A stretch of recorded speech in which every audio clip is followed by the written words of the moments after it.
రేపు జరగనున్న వరంగల్, ఖమ్మం, నల్గొండ పట్టభద్రుల ఎమ్మెల్సీ ఉప ఎన్నిక పోలింగ్ కు మహబూబాబాద్ జిల్లాలో ఏర్పాట్లు పూర్తయ్యాయి. మహబూబాబాద్ పట్టణంలోని ఫాతిమా హైస్కూల్ నుంచి ఎన్నికల సామాగ్రిని పోలింగ్ బూత్లకు తరలించారు. జిల్లాలో ఏర్పాటు చేసిన 36 పోలింగ్ కేంద్రాల్లో 34,933 మంది పట్టభద్రులు తమ ఓటు హక్కును వినియోగించుకోనున్నారు. జిల్లాను 8 రూట్లుగా విభజించగా 8 మంది సెక్టోరియల్ అధికారులు, 39 మంది ప్రిసైడింగ్ అధికారులతో పాటు 137 మంది పోలింగ్ సిబ్బంది, 40 మంది సూక్ష్మ పరిశీలకులు ఎన్నికల విధుల్లో పాల్గొంటారు. రేపు ఉదయం 8 గంటల నుంచి సాయంత్రం 4 గంటల వరకు పోలింగ్ ప్రక్రియ జరుగుతుంది.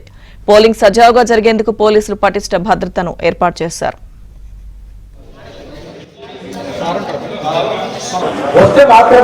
మహబూబాబాద్ జిల్లాలో ఏర్పాట్లు పూర్తయ్యాయి. మహబూబాబాద్ పట్టణంలోని ఫాతిమా హైస్కూల్ నుంచి ఎన్నికల సామాగ్రిని పోలింగ్ బూత్లకు తరలించారు. జిల్లాలో ఏర్పాటు చేసిన 36 పోలింగ్ కేంద్రాల్లో 34,933 మంది పట్టభద్రులు తమ ఓటు హక్కును వినియోగించుకోనున్నారు. జిల్లాను 8 రూట్లుగా విభజించగా 8 మంది సెక్టోరియల్ అధికారులు, 39 మంది ప్రిసైడింగ్ అధికారులతో పాటు 137 మంది పోలింగ్ సిబ్బంది, 40 మంది సూక్ష్మ పరిశీలకులు ఎన్నికల విధుల్లో పాల్గొంటారు.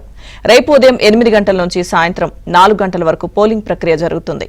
పోలింగ్ సజావుగా జరిగేందుకు పోలీసులు పటిష్ట భద్రతను ఏర్పాటు చేశారు. వస్తే మాత్రమే దీనికి